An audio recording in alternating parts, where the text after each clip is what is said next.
news. Tickets for the Conference on Religious Trauma, Court 2023, are now available. Also, if you're interested in an ad-free version of the Divorcing Religion podcast, come join me over on Patreon.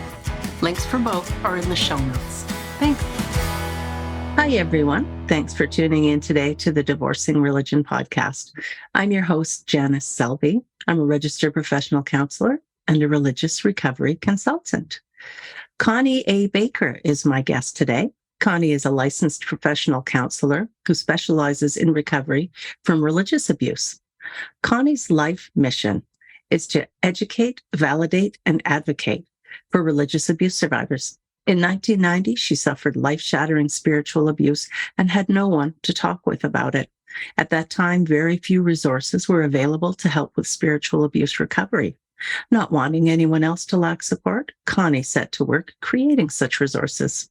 In addition to attaining her Master of Arts in Counseling degree and working as a licensed professional counselor in Portland, Oregon, Connie has been a university counseling instructor, seminar teacher, and clinical supervisor. Connie's book is called Traumatized by Religious Abuse: Discover the Cultures and Systems of Religious Abuse and Reclaim Your Personal Power. She's also developed an online course about religious abuse and a card deck filled with deconstruction and reconstruction type questions, which I think is a fabulous idea. When we recently met over Zoom, I wished we lived closer because Connie, in my professional opinion, is a hoot. Connie A. Baker, welcome to the Divorcing Religion podcast. I love that introduction. A hoot is probably one of the best things when, I love that. Bring it. Yes. Oh, totally. We would have a lot in common, Janice, if we lived a little closer. So, yes. I think so, too. And you're not even that far away with me being in British Columbia and you being in Oregon. Just a hop, skip, and a jump. I might end up on your doorstep one day. I love that. Just show up. That's awesome. I'm so happy to be here today, Janice. This is really delightful. You've told me about, your audience and, what they're going through. And I'm like, yes, please. This is tremendous. I'd love to be able to connect with them. I'm so glad that you could make it. When one of my listeners actually, or someone who attended one of my conferences on religious trauma, recommended that I reach out to you. They had heard your story. And so then I quickly found you on the internet and watched you talking about your own situation, what you'd gone through. And there was so much that resonated. I felt with the people that I consult with and counsel that I wanted to get you on here. I'm hoping that you'll take us back and talk to us about what first got you on this journey about helping people recover from religious and spiritual abuse. Yes. Oh, Janice, I can tell my 1-minute story, my 5-minute, 10-minute, 15. Let's go for what? 5 maybe? I don't know. Go for it. Yep, okay. Get us there. Oh, yeah. Well, there's always, our stories. I can talk forever. So I was born and raised in a Christian home. My mom and dad became very, I'm going to call it evangelical when I was like 3 or 4 years old. So my mom had been raised Methodist, my dad Seventh-day Adventist. Neither of them had been really, really into it.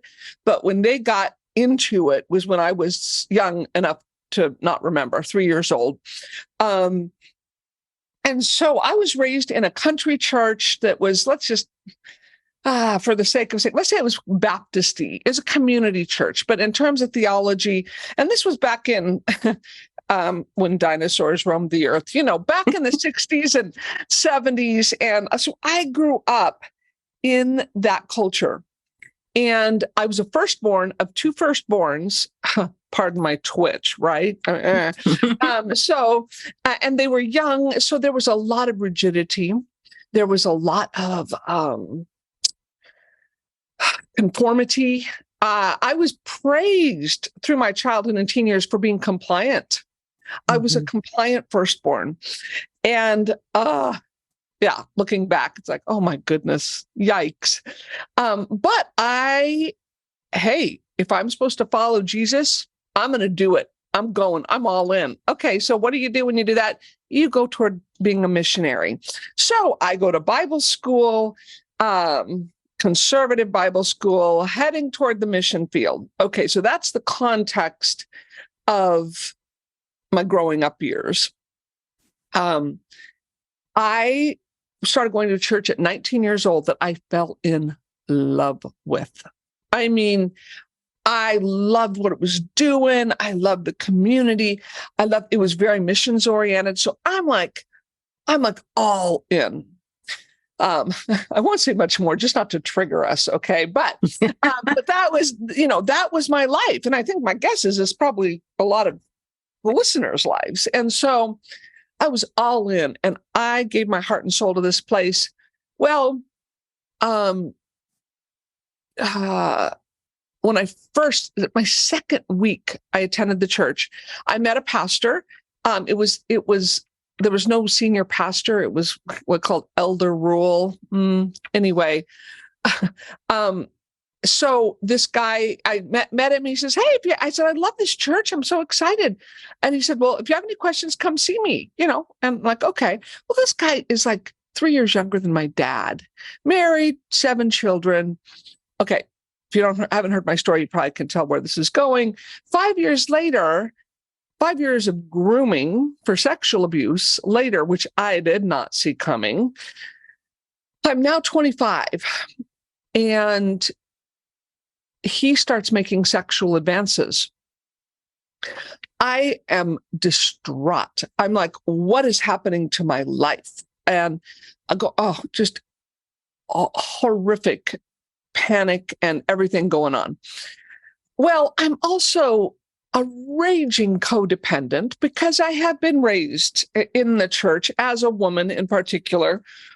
And I'm all about, and my family, my mom's done a lot of growing since then, but boy, she was also a raging codependent who had to take care. Well, even my dad had to take care of everybody in his own way. And so what happens is this pastor now says, I'm going through my own sexual abuse recovery. Well, I didn't even say recovery. He says, I'm falling apart because of my own sexual abuse. And if you leave this relationship, I've got a gun by my bed and I'll kill myself. And so there I'm like, I made the profoundly sad, in retrospect, sad but very deliberate decision that I could handle my life being destroyed more than I could handle feeling responsible for his suicide. And I remember that being a very, very concrete decision. And I hurt for that 25-year-old girl. I had no other resources. Honestly, in retrospect, I think now I'd be like, well, dang, hope it don't have bullets. I mean, because that's your stuff now. I'm an old, crusty 58-year-old now. I'm like, no, that's your stuff, not mine, But back at 25, I don't know whether I could have borne the weight of him committing suicide because I pulled out of this horrible connection. So I was stuck in that relationship for about 9 months, pulling away, moving forward, pulling away, getting pulled back in again. And finally, I left the area. I went 300 miles south to my hometown in Southern Oregon and waited to kind of see what was going to happen. I quit my job. I didn't know how this was going to play out. Like I ran. I had to get away physically. And within a couple weeks, I received a letter from my abuser saying, I'm telling the church leadership, which I actually had been asking him to, because I was hoping I would receive some protection from the church leadership in this situation. And my conscience was blown to shreds. Now, I'm a little old for the actual purity culture, but I was raised in the 60s and 70s, and it basically was the purity culture without that label. And so now I am the scarlet letter. I am, I'm a slut. And the funny thing is, in retrospect, we didn't even have full sex. I mean, it was just, he kept pushing me and I kept pushing away, and I was able to do that. But in the long run, it didn't matter because I ended up, when he told the church leadership, he also took off across the country at the same time. So he split. I ran back to Portland to say, I'm sorry. I'm so sorry, basically. I'm so sorry. I'm so sorry. Help. And they got mad at me. Their anger was turned toward me. They blamed me. And in our church, that church that I was going to, there was public church discipline on a semi-regular basis. Oh, no. And I knew that. And so I got up in front of 2 church services and confessed my sin. For those of you listening audio, I'm doing quote marks with my fingers. So I confessed my sin to this church, 2 services, and then was told, you know what, the pastor and his family need to heal. You need to leave. So I had built my whole, from the time I was 17 till I was 25, which, when you're young, those are long, important years. Mm-hmm. And I built my life to that point in Portland. And that's all I wanted, all I knew, all I cared about was my best friends, my community, everything. And I was told, no, the church is for him and his family to heal. Okay. So I go to Southern Oregon. I am suicidal, depressed, panic attacks. I mean, I didn't understand PTSD back then. I wasn't a therapist. I was a nice little missionary girl going, and if you do things right, you feel good. It was kind of the weird, bizarre message that you get. And I was freaking out because here now, my reputation is completely shattered. I had been the good girl forever. And now here I am, basically everybody looking at me like a slut. And my world just absolutely caved. So through the months, I wish so much now. Oh my gosh, I wish I could have got on some medication. I wish I could have I went to a Christian counselor, of course, because I'm still immersed in the system. And of course, she blamed me and said, well, what do you need to take responsibility for? The most insane question to ask somebody who's gone through that. Mm-hmm. Now in retrospect, interestingly, I had the sense, I'm kind of proud of that 25-year-old. I had the sense to go, I don't think this is a good fit. I'm like, yes, good, stay away.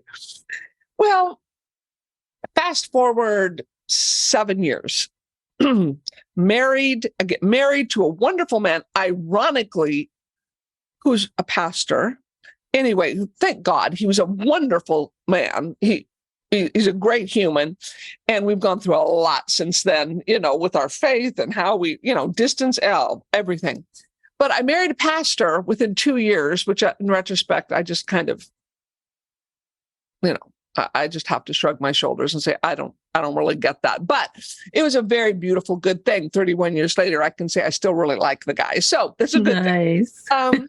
So I get married. I have my first child. I actually start going to counseling to a different counselor. This would have been in 94. So that 4 years afterwards, because I start thinking, I think that might have been sexual abuse. I mean, spiritual abuse wasn't even on the radar. Nobody was talking about it back then. Mm-hmm. This is ages ago. So I'm like, maybe it was sexual abuse. Actually, it was my husband who, when we were dating early on, I just blurted out my story and he goes, well, that's abuse. I'm like, well, there were abusive elements. And, he kind of, I think, just rolled his eyes like, no, it was abuse.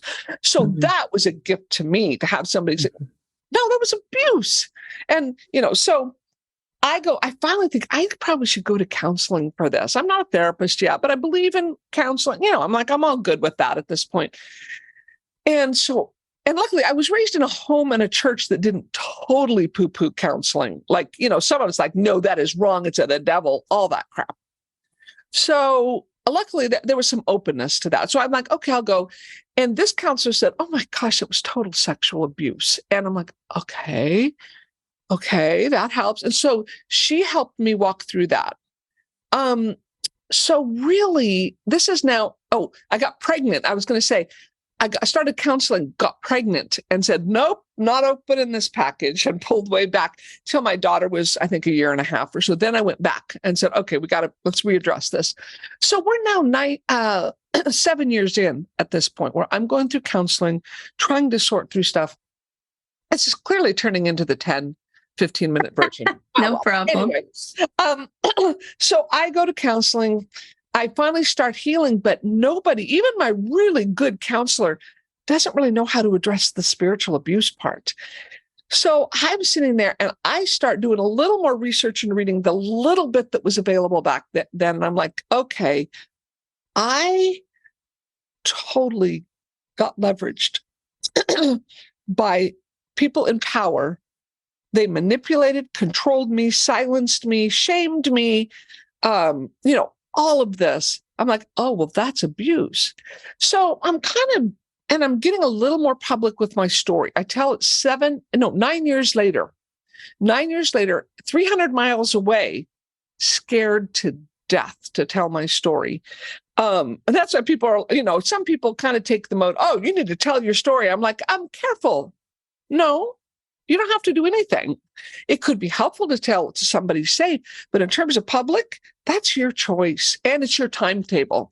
And so here 9 years later, I finally have the guts to, stand up actually in front of the church that my husband was still a pastor of. That was, how many years? 27 years ago. And I stood up and told my story, received tremendous support. I was respected in that church. I was also, what I didn't know, because nobody used this term either, I was also deconstructing. I would come home in that church. I would come home after service as a pastor's wife and cry my eyes out and say, going to church just hurts me. It hurts me so bad. And I didn't know why. I didn't know. I made no sense. Nobody else seemed to be going through this. And I always felt very alone. I always talk, listen to all this deconstruction talk the last 4 or 5 years. I'm like, oh my gosh, these people, they've got a community. They've got at least online, somebody knowing they're not completely alone. And I just think that is wonderful. That takes at least a tiny bit of the agony out of deconstruction. Mm-hmm. So anyway, I told my story. We moved back to Portland to go back to school. That would have been 11 years after my abuse. 13 years after my abuse, I start on my degree as a counselor. So that was in 2003. So at that point, then I'm going through school and I'm like, oh, nobody's talking about this. I need to do, and so I started writing some curriculum to do small group work while I was in school, which is actually now the foundation of at least 2 sections of my book. And I started thinking through how do I want to describe this? And this was, again, before anybody was really talking about it. And my passion, to get to the bottom line, now that you've heard my story, you said it in my introduction, my passion is to all those people. I'm writing the book for me at 25, but it's who don't have access either to therapy, a good therapist who gets it, who are just wandering around saying, what happened to me? Religious trauma is so innately confusing. It is just, I won't use some profanity, but a mind trip, let's say. It is horrible, profoundly confusing. And so if I could have had somebody spell this out for me, here is what it looks like, here's what it does to you, and here's how you get better. My passion has just been that for people who are trying to find their way through such an agonizing, traumatic experience. So that's my story. Important part of my story I actually forgot that I want to say is that in retrospect, the sexual assault part of my story, for me, and this varies from person to person, but for me, accounts for about 25% of the trauma. 75% was how the church handled it. 75% was not about sexual abuse. It was about the horrible leveraging of power against somebody who had way less power, and really destroyed me in so many ways. So that's, I think, an important thing, because a lot of people think, and I know you're your listeners are probably much more advanced than this, but a lot of people think religious abuse or spiritual abuse, oh, it must have been sexual. That's only a part. That there's horrible psychological is the foundation for all of it. There's financial, there's social abuse where you're getting cut off. There's all kinds of expressions of spiritual abuse. And my sexual assault was horrible. And it was still only about 25% of what really did that long-term damage. So, there. Wow. So that's the story. Yeah. Thank you. Thanks for sharing that. And I hate to say it, but I think probably there will be more than one person who's listening or watching this who can relate to that, having grown up in a Christian home, and then also, pardon me, really with a very strong motivation and boundaries to be good. Like I'm a good girl. I'm a good person. I don't do bad things, but there is baked right into Christianity the demand for obedience. Yes. And I think if children and girls and women especially have this heaped on them,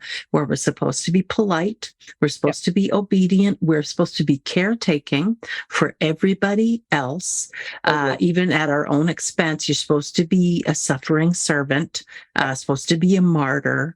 And so then when we encounter an authority figure, and particularly within the church. So this person, your abuser, he was older than you, so really of fatherly age to you. I called him my dad in Portland. Yeah, I mean, he was really like a dad for me. Wow. And then also in a position of power within the church. He wasn't just a congregant. He had a certain position of power, even though maybe he wasn't called pastor. But, and so then he's grooming you throughout those years, building the relationship, building your trust, growing your trust, making you feel safe with him. And then he crosses this line into completely unacceptable and abusive behavior.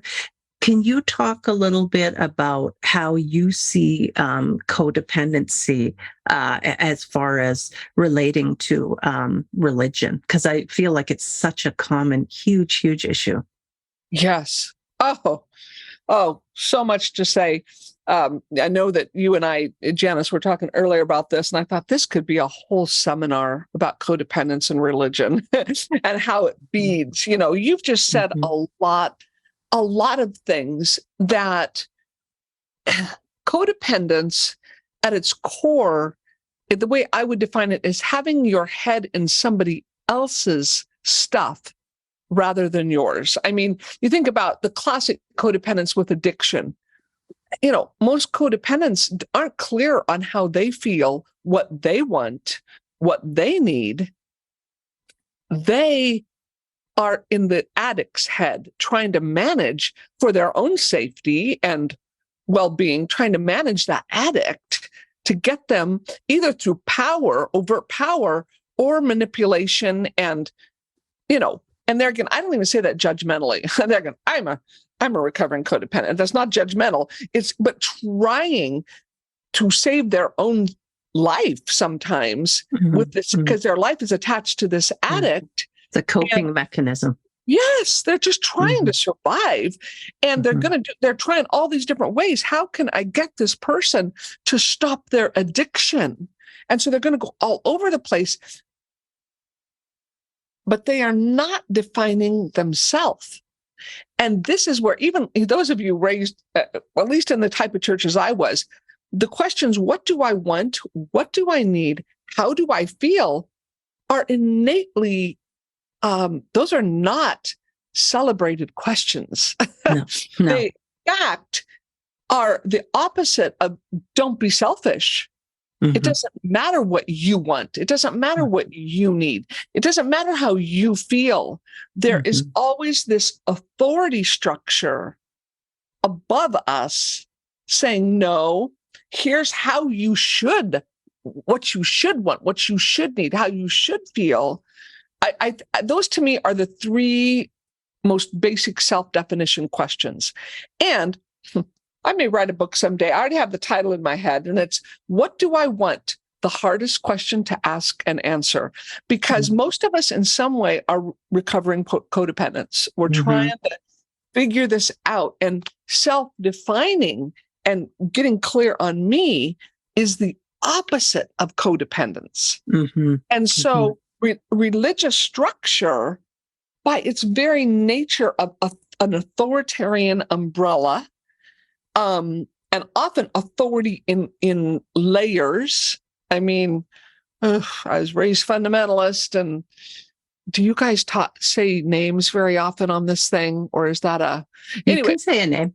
Well, I'm thinking the Bill Gothard structure. I was under all this umbrella authority crap. I won't use full profanity today, but just all this yuck that is just absolutely grooms us to be codependent.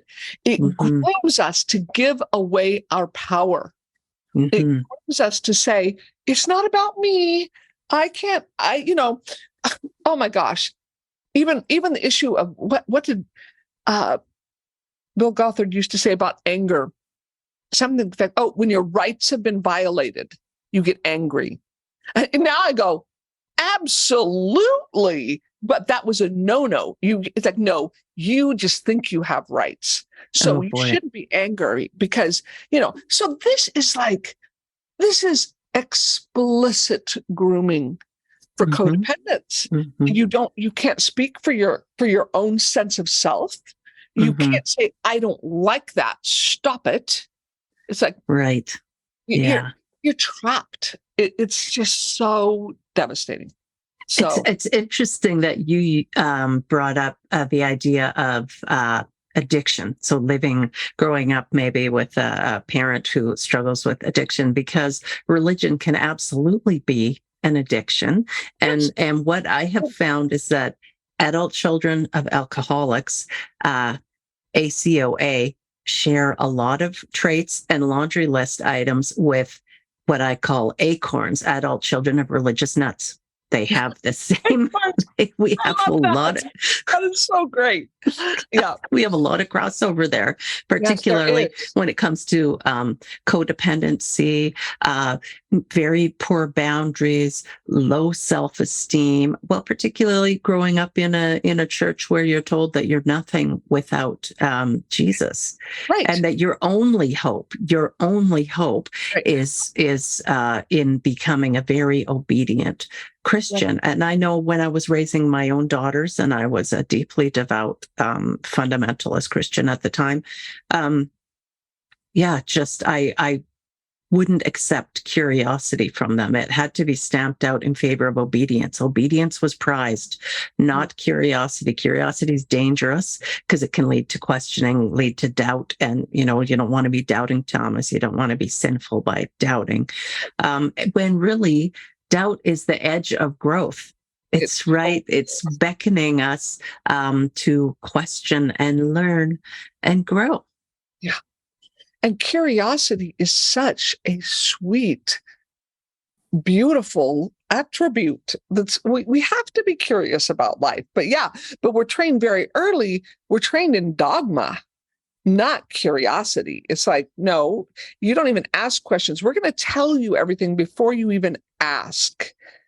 And don't be curious. Yeah. Yes, that whole, the compliance, the good. And there's another factor here. What I've noticed more and more as I work with now hundreds, well, in an extended way, thousands of religious trauma survivors, is that the abuse that happens, the ones who really end up getting abused, I think we still have this horrible stereotype of abuse survivors.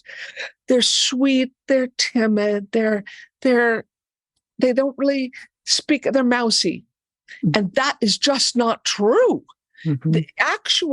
Actually, a lot of times the ones who go through the worst religious abuse were a lot like me. I was a leader. I was a go-getter. I made things happen.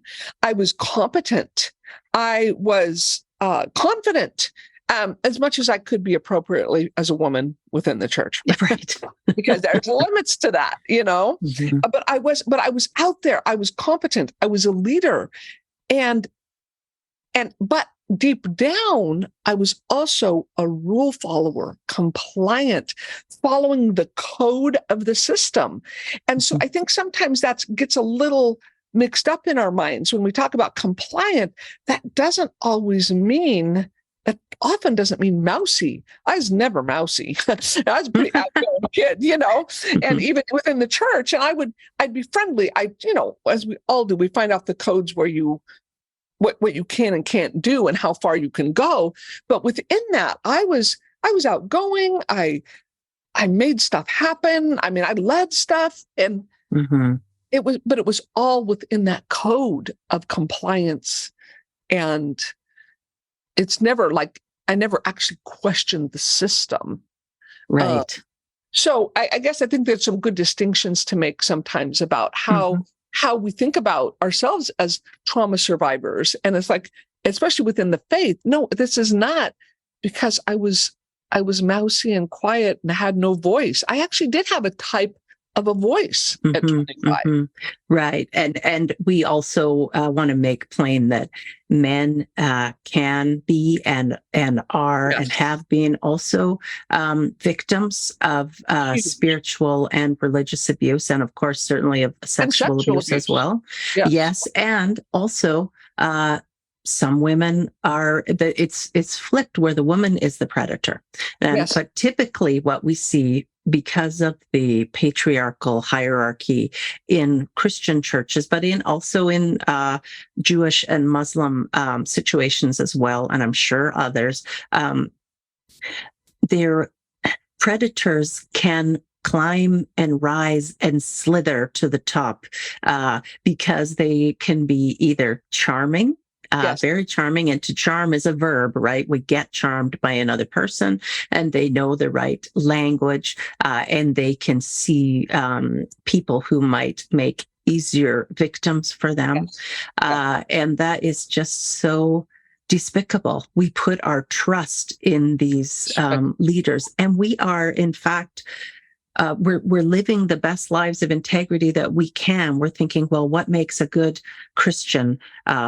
I am being those things, including being obedient to this person. And the terrible position, the emotional torture, blackmail that you were put into because he threatened self-harm and to end his life.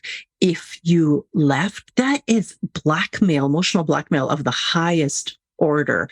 And what a terrible position for any person to be put in. And you're right. We would have a different response to it now than we would have then. But I was 25 years old. My brain had just got done developing. I mean, I was young. I still, was trying. And that codependence, the really sad thing is, and he knew this, if he would have threatened me with the gun, I could have gotten out. But because I was so groomed in codependence, if it had been me, I'd have been like, okay, you crossed a line. You might take my life, but I'm out. But if it was him, that was that codependent hook. And even that makes me a little sad. That makes me quite sad. For one thing, my life does matter. But it's like we're groomed to say, no, it doesn't. That it's the other person, somebody out there matters. And this guy knew that it was self-harm that was going to hook me and say, I can't live with that. It wasn't even coming after me. And so that the codependence is just so deep in my story and most of our stories. We give it away. Yeah. And I want to say one more thing. Thank you for coming back to the men thing. Some of the worst religious abuse stories I have heard have been from associate pastors, men. horrific. They're caught in the middle. You've got a nasty, narcissistic, power-hungry leader at the top, and the level right below them in a church structure is the one that usually just gets chewed. Just their lives get destroyed. Their family, their income, everything's tied up, and they have to keep secrets for the pastor. I mean, it is that. And so I just want to say, yes, I mean, I'm talking as a woman, but I work with so many men who have just gone through horrific spiritual assault and religious assault by leadership. So it is not. I thank you for circling back. I really want to highlight that it's a right. Huge. And I do often recommend, when I hear from former clergy members, or even sometimes from people who still are in roles at their own church, I talk to them about the Clergy Project and encourage them to get in touch with the folks over at the Clergy Project. And also Secular Therapy Project is another good one for people who are recovering from religious abuse, spiritual abuse, religious trauma. I also have a private practice working with people recovering from religious trauma syndrome. And then my Conference on Religious Trauma. You were interested in developing resources to help people, and I am also interested in that. And I have the Divorcing Religion workshop that I run online a few times a year. It's a small group for people who are exploring the religious trauma that they've had, and also coming to an understanding of the depth of their grief. We can't mourn what we don't acknowledge. So there are different types of grief, yes, that are very particular to us when we're recovering from religious trauma, because we've lost our community, our worldview, our identity. There's so much that goes on there. With a lot of my clients, because the folks that come to me, by and large, have left religion altogether, although not all of them. I do also have some folks in my practice who might still consider themselves Christian or agnostic. I'm curious about you. Where would you say that you fall on the belief spectrum? Because you mentioned your husband and you have both also been on a journey around faith. Big journey, messy, complicated journey, and long. I mean, a long journey. That's a great question. And it's not easily answered, partly because I don't have great categories anymore. I don't need so many categories anymore. Here's what I know. I have retained a sense of the spiritual, for sure. And I'm really fine with people who don't. I got on my, it's kind of like you, Janice. I've got people on my docket that are still deeply immersed in church, clear to atheists who are like, why would I ever touch that with a 10-foot pole again? I'm good with all of that, partly because I want to respect the journey that everybody's on. And it doesn't mean I'm going to agree with it. I have people coming in from fundamentalist stuff, perspectives sometimes I listen to it and I'm like, oh my, luckily I've had enough years not to get my own buttons super punched by that, but to say this is part of their journey. And my job is to help them figure out who they want to be and in mental health become the best person. Well, if they're involved in fundamentalism, there are some stuff that's going to surface. And I don't push that. It's like, but it's going to happen. There's some innately damaging mental health things that take place in fundamental structure of any kind. So that's not hard, and I don't feel the need to push it and say, I don't tell people they've got to get out. Because just like I don't in domestic violence, unless the wife's life is in danger, I don't tell her what she has to do. I don't pay the price for leaving or for staying. And so that's one of my commitments, both to my clients, but also to just humanity in general, to say, you know what? I haven't lived your story. And I may not understand why you stay here fully, but if I go deep enough with you, I think I probably will understand. You talk about grief. What a massively high grief price each of us, most of us, I won't say all of us, but most of us have paid for leaving organized religion. The layers are just overwhelming. And so you can't just say, you need to get out. And that's my concern sometimes with therapists who are not religious-based, but don't understand religious trauma. See, and this is where, a lot of people go, well, I'm just going to go to somebody who, thinks it's all crazy. It's like, okay. And it's more complicated than that. But anyway, so my therapy life, you're asking me a personal question. I talk about therapy because I think my experiences with these amazing humans that I have as clients have deeply changed and transformed me and altered me. And I'm fine with influenced me. So there was a time, and I'm talking here in 2023, who knows where this will be in 5 to 10 years. But through the years, I gradually left.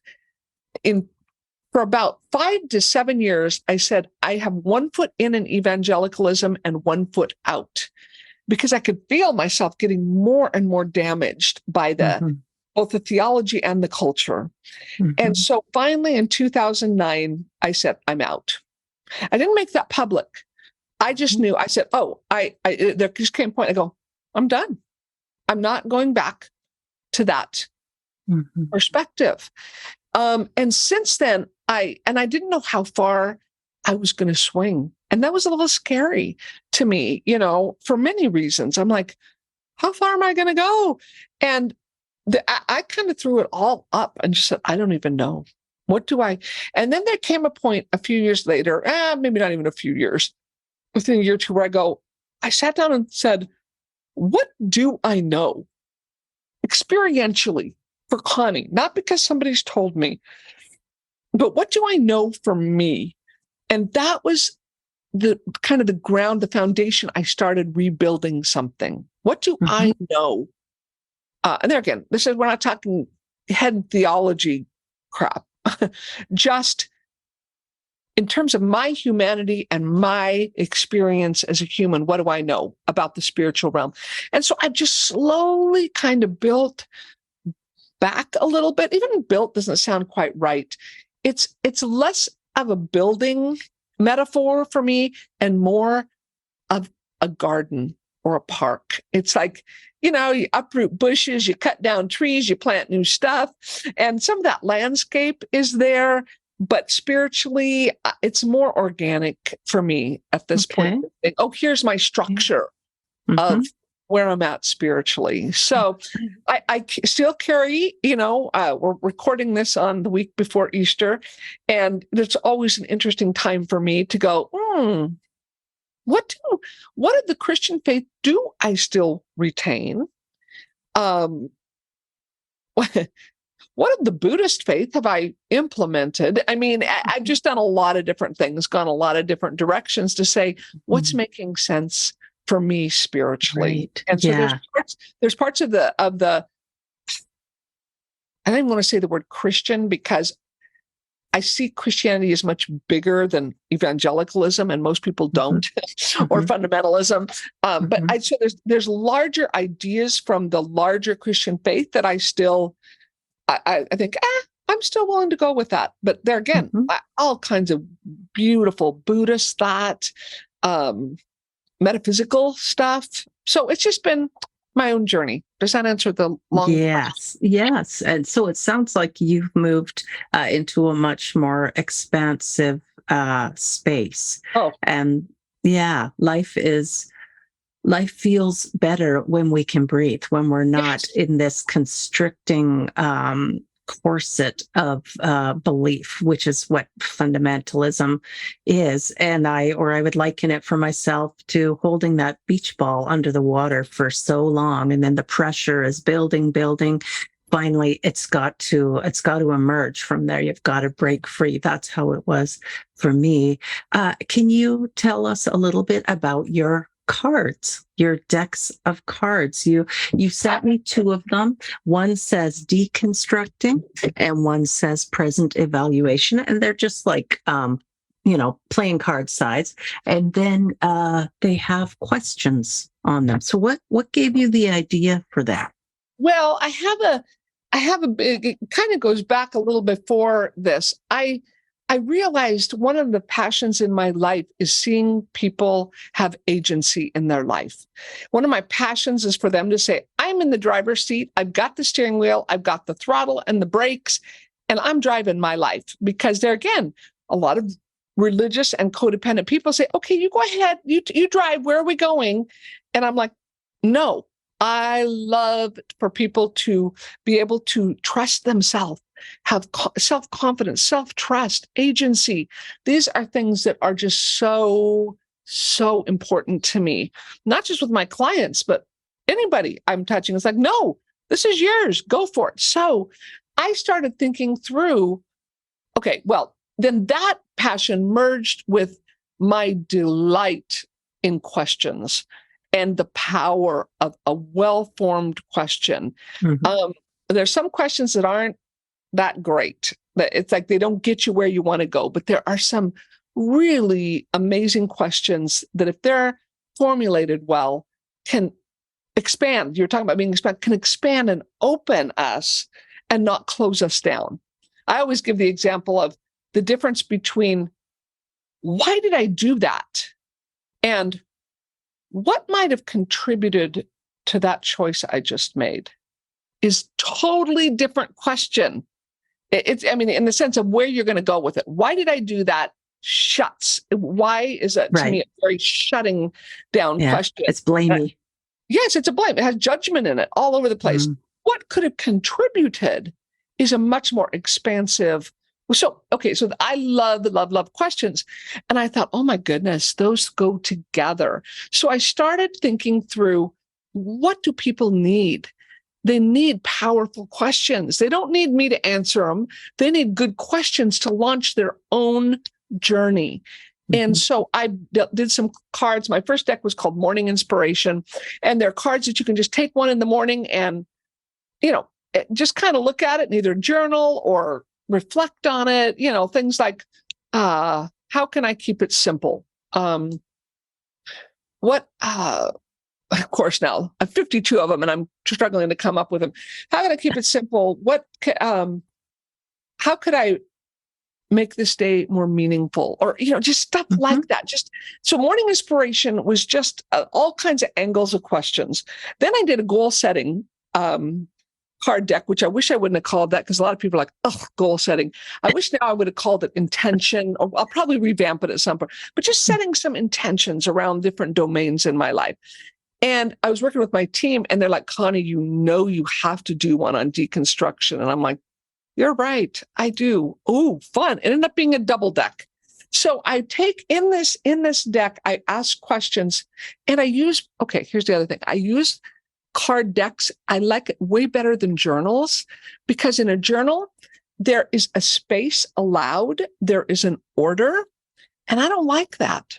I'm like, no, you get to decide how much space and time you want to take with every question. You get to shuffle the deck, order that baby, toss that question. OCD people like me have a journal. And if they're asking a question, I've got to fill out for every question. Right. There's rules that we still have to get rid of sometimes.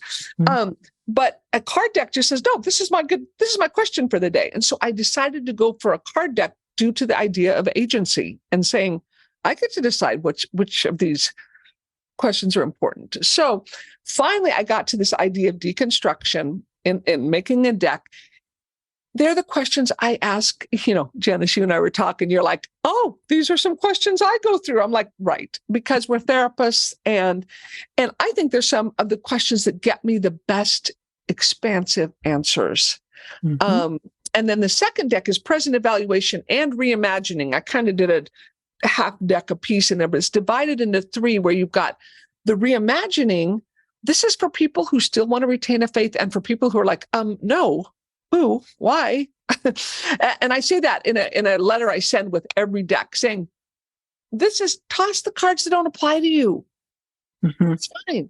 So, but the reimagining is, I take even some existential issues about meaning, about, life, about what do I think about the world now? Mhm. Uh, so yeah, bigger existential issues in that. And just to say, be expensive, find out what you want. So that's kind of, the decks are really, I think they're a lot of fun. And they're fun for you to talk with other people about. The Mhm. personal reflection, but also, hey, do I got a couple friends? We could go through these and kind of talk it through.